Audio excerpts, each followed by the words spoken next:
시청자 여러분 안녕하십니까? 9월 11일 토요일 JCM 모닝뉴스입니다. 지난 9일 송철호 시장이 공식적으로 발언한 울산공항 폐지론은 사실 갑자기 제기된 주장은 아닙니다. 중구와 북구는 공항 때문에 비롯된 고도지구 제한 등 각종 규제를 피하기 위해 이미 공항 이전이나 폐항을 주장해 왔는데요. 섣불리 추진하기는 어려운 과제여서 앞으로 논란이 예상됩니다. 김동현 기자입니다. 지난해 말 가덕도 신공항 지지를 위해 울산 5개 구군 단체장이 한데 모였던 자리. 기자회견 말미에 박태환 중구청장이 울산공항 폐항을 염두에 둔 발언을 합니다. 이거를 완화시키거나 안 그러면 울산을 갖다가 대신할 수 있는 그런 부분들이 있다라면은 이 기회에 그런 방법도 한번 찾아봐야 될 거라고 생각이 듭니다. 5개 구군 단체장의 긍정적인 반응에서 비롯된 공식 발언이었습니다. 대체 교통수단 확보를 전제로 한동안 수면 아래로 가라앉았던 폐지론은 광역교통망의 미래를 발표하던 송철호 시장에 의해 다시 떠올랐습니다. 다양한 광역철도망이 가시화되고 시민들의 공감대가 형성된다면 울산공항의 미래에 대한 논의가 필요한 시점이 될 것이라고 생각합니다. 이 같은 울산공항 폐지론은 공항 영향권에 있는 중구와 북구에서 비롯됐습니다. 중구는 공항 주변으로 내려진 고도 제한에 대해 꾸준히 불만을 제기해왔고 지난 선거에서 공약으로 제기되기도 했습니다. 고도 제한 영향권에 있는 활주로 주변 3km 지역에선 해발 58m 이상 건물을 올릴 수 없습니다. 중구 지역 면적의 40%가 이런 고도 제한에 영향을 받고 있습니다. 지역 발전을 저해하는 중요한 요인이 고도 제한입니다. 우리 중구민들의 재산권 침해가 굉장히 오래전부터 이어져 오고 같은 주장을 펴고 있는 북구는 각종 규제에 막혀있는 공항 주변 토지를 활용하기 위해 폐지론을 지지하는 입장입니다. 북구는 그간 철도와 공항의 영향으로 도심지와 먼 남북으로 도시가 팽창하는 기형적인 형태를 띠게 됐습니다. 도심의 동서 팽창을 저해하던 철도 이전에는 성공했지만 송정지구 앞마당에 자리 잡고 있는 공항이 문제입니다. 주변 시래동과 창평동, 송정동 일부에 내려진 개발 제한구역 등 각종 규제를 푸는 실마리로 공항 이전이나 폐항을 염두에 두고 있는 겁니다. 다만 폐지론이 흘러나온 중구와 북구 내부에서조차도 공항이 없어지면 발생할 수 있는 여러 가지 문제점 때문에 본격적인 논의로 이어지진 않았습니다. 모든 과정을 건너뛴 송철호 시장의 갑작스러운 발언에 대해 신중하지 못한 것이 아니냐는 지적이 일고 있는 가운데 각계에서 파장이 일기 시작했습니다. JCN 뉴스 김동영입니다. 지역 거점 시민 가창 발전소 구축 사업이 완료됐습니다. 이 사업은 울산시와 정부, 한국동서발전 등이 30억 원을 투입해 건물 옥상 18곳에 전체 용량 1.5메가와트 규모의 태양광 발전 설비를 설치하고 전력을 생산하는 사업입니다. 생산된 전력은 동서발전이 전력 중개 시장에 판매하게 되며 판매 수익은 건물 대여자와 태양광 협동조합에 가입한 시민들에게 배분됩니다. 울산시는 에너지 자본이 지역 내에서 선순환되는 등 파급 효과가 클 것으로 기대하고 있습니다. 전기차 보급 급증에 따른 문제점들에 사전에 대비해야 한다는 주장이 제기됐습니다. 고호근 실원은 서면 질문을 통해 울산의 경우 전기차 충전소가 부족해 운전자들이 불편을 겪고 있고 전기차 급증에 따른 전력 수급 문제와 전기차 화재 문제, 불법 충전 문제 등이 우려된다며 울산시 차원의 대책을 주문했습니다. 고 의원은 이어 아파트의 경우 2023년부터 전체 주차 대수의 2% 이상 전기차 충전기 설치가 의무화된다며 비용 부담과 주차장 부족 등에 대한 대책을 촉구했습니다. 울산 소방본부가 국가산단이 밀집한 온산 소방서에 고성능 화학차를 배치했습니다. 고성능 화학차는 분당 최대 방수량이 12,000리터로 기존에 비해 2배가량 증가했고 물탱크 용량도 10,000리터로 1.4배 늘었습니다. 특히 물탱크가 폼탱크로 변환 가능한 구조로 설계돼 물 또는 화학용 소화제 폼을 선택해 발포할 수 있습니다. 이번 추가 배치로 울산에서는 고성능 화학 차량이 모두 5대로 늘었습니다. 권명호 국회의원이 동구 대송농수산물시장이 중소벤처기업부의 특성화 시장 육성 사업에 선정됐다고 밝혔습니다. 이 사업은 편리한 지불 결제와 고객의 신뢰, 위생 청결 등 3대 서비스 혁신과 상인 조직 강화와 안전관리 등 2대 조직 역량 강화를 지원해주는 사업입니다. 대송농수산물시장은 소상공인 QR 시스템 도입과 디지털 역량 강화, 가격 표시제 등을 위한 3억 원을 지원받게 됩니다. 울산의 집단 감염 확산세가 좀처럼 잡히지 않고 있습니다. 목욕탕과 음식점, 직장인 모임 등 전방위적인 집단 연쇄 감염이 이어지면서 방역당국에 비상이 걸렸습니다. 이현동 기자의 보도입니다. 지난달 25일 새 집단 감염이 발생한 중구의 목욕탕은 첫 확진자가 나온 지 보름 만에 관련 확진자가 70명에 육박하고 있습니다.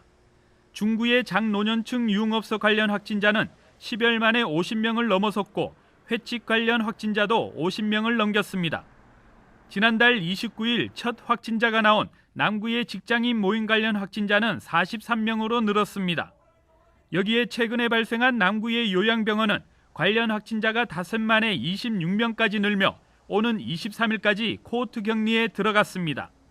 이처럼 집단 연쇄 감염 등이 지속되면서 거리두기 4단계 격상 우려가 커지고 있습니다. 실제 지난 6일부터 8일까지 사흘간 하루 확진자 수가 46명을 넘으며 거리두기 4단계 기준을 넘어섰고 최근 일주일간 평균 확진자 수도 47.7명에 달했습니다. 거리두기 4단계 격상 우려가 커지고 있는 가운데 울산시는 일단 현행 3단계를 유지한다는 방침입니다. 감염 경로가 파악되지 않은 확진자 수가 20%에 머물고 있어 방역 통제가 가능하다는 판단입니다. 방역 통제권 밖에서 발생되는 비율이 높아가면 여러 이제 방안을 검토를 해야 되는 상황인데 우리는 아직 그 단계는 아니다. 그러면서도 오는 추석 연휴가 4차 대유행의 중대한 방역 고비가 될 것으로 보고 있습니다. 타 지역 간 이동량이 늘고 가족 친지 등의 접촉이 불가피한 만큼 추석 연휴로 인한 확진자 증가 우려가 커지고 있습니다. 방역당국은 추석 연휴 이후 증상이 조금이라도 있을 경우 가까운 임시선별 검사소를 방문해 반드시 진단검사를 받을 것을 당부했습니다. JCN 뉴스 이현동입니다. 울산에서는 어제 코로나19 확진자가 34명이 추가돼 누적 확진자가 4,688명으로 늘었습니다. 14명은 기존 확진자의 접촉자며 18명은 감염 경로가 밝혀지지 않았습니다. 집단 감염이 확인된 남구 요양병원 관련 확진자는 4명이 늘어나 누적 확진자가 26명이 됐고 자동차 부품업체 관련 확진자도 1명이 늘어 누적 확진자가 28명이 됐습니다. 구군별로는 중구 6명, 남구 11명, 동구 6명, 북구 5명, 울주군 6명입니다. 울산시가 식당이나 카페 등에서 코로나19 백신 접종 완료자가 포함된 테이블임을 안내하는 팻말을 제작해 배부하기로 했습니다. 울산시는 지난 6일부터 백신 접종 미완료자 4명을 포함한 8명 허용을 적용하고 이에 따라 발생할 수 있는 다른 일행과의 갈등을 예방하기 위해 안내 팻말을 배부하기로 결정했다고 밝혔습니다. 단 예방접종 완료자들은 4인 이상 식당과 카페를 이용할 경우 예방접종 증명서를 사전에 준비해야 합니다. 울산시가 업소와 시설에서 코로나19 방역을 위해 실시하는 방문자 등록과 관리를 위한 전화 시스템인 안심콜 출입관리 서비스를 울산 전역으로 확대하기로 했습니다. 대상은 유흥시설과 식당과 카페, 이미용업과 숙박시설 등 3만여 곳이며 가입을 희망하는 사업주는 구군청을 방문해 신청하면 됩니다. 울산시는 소상공인들의 부담을 덜기 위해 이용요금을 전액 지원하기로 했습니다. 안심콜 서비스는 업소와 시설마다 지정된 전화번호로 전화를 걸면 출입자의 방문 일시가 자동으로 서버에 저장되고 4주 후에 자동 삭제되는 시스템입니다. 울주군은 어제 거버넌스 센터와 공동으로 자치분권 2.0 시대 지역혁신 실천 방안 모색을 위한 포럼을 열었습니다. 울주군청 문소홀에서 열린 어제 포럼에서는 자치분권 2.0 시대 지역 공동체 운영의 혁신 방안과 지역 주체들의 역할을 주제로 이형용 거버넌스 센터 이사장과 강윤호 한국지방정보학회 회장이 발제자로 나섰습니다. 이어진 토론에서는 이선호 군수와 전기풍 거제시 의원 등 5명이 토론자로 나서 정책 과정에서의 주민 참여와 지방자치단체의 역량 강화를 강조했습니다. 울산 지역 이슈를 심도 있게 다뤄보는 집중 취재 기자의 눈 시간입니다. 오늘은 자료 제출을 둘러싸고 계속해서 갈등을 빚고 있는 울주군과 울주군 의회 사태를 짚어봤습니다.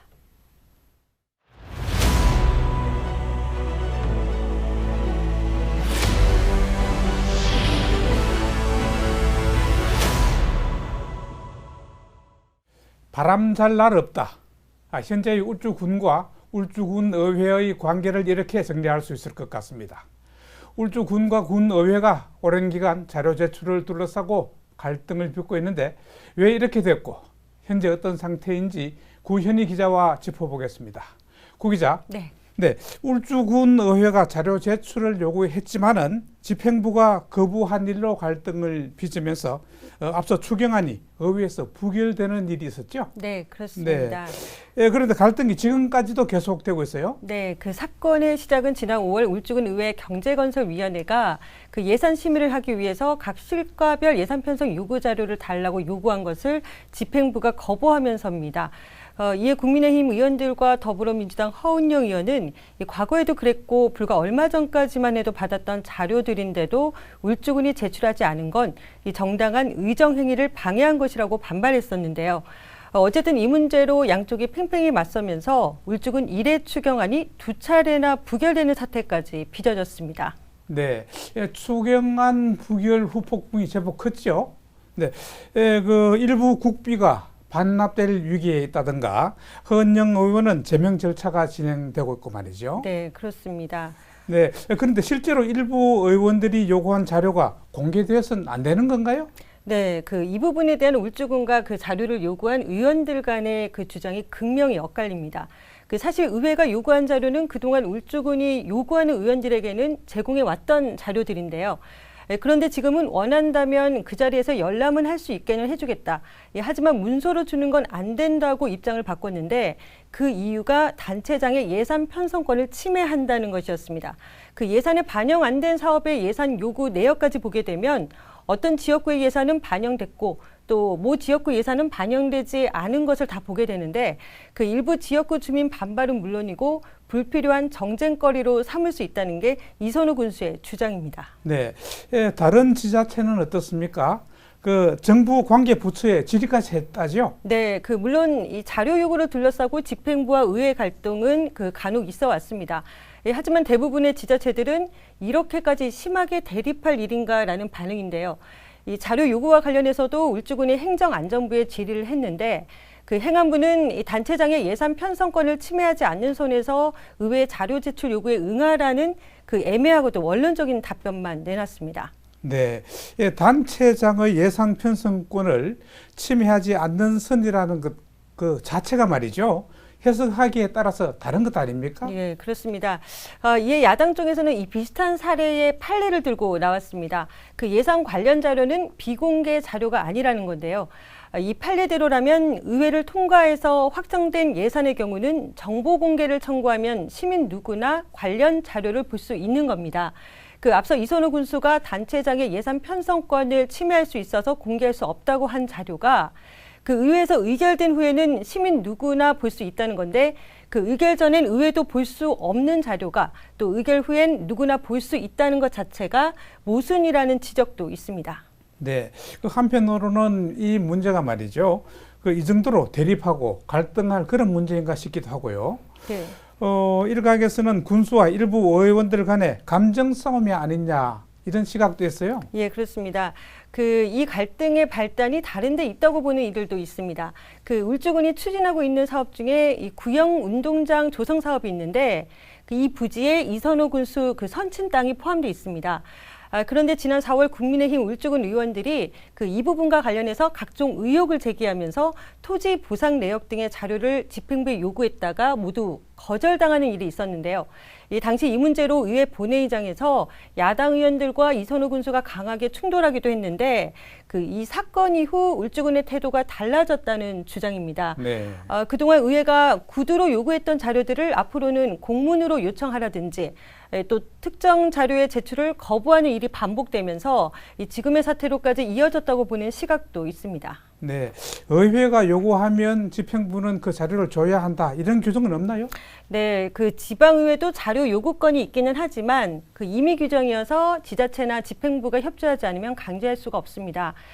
이 때문에 얼마 전 이 국민의힘 서범수 국회의원이 지방의회의 서류 제출 요구권을 강화하는 지방자치법 개정안을 대표 발의하기도 했습니다. 네, 이 법안이 통과되면 상황이 좀 달라지겠죠? 네, 어쨌든 계속되는 갈등을 해결하려고 울주군과 군의회가 협의체를 구성했죠. 네, 이번 자료 제출 갈등뿐만 아니라 이 집행부와 의회 갈등을 해결을 모색하기 위해서 협의체를 구성했는데요. 여야 원내대표 2명과 또 부군수를 포함한 울주군 간부 공무원 3명 등 5명으로 구성이 됐습니다. 그런데 이 협의체 구성도 울주군의회 모든 의원들이 찬성한 건 아니어서 이 갈등의 불씨는 여전히 남아 있습니다.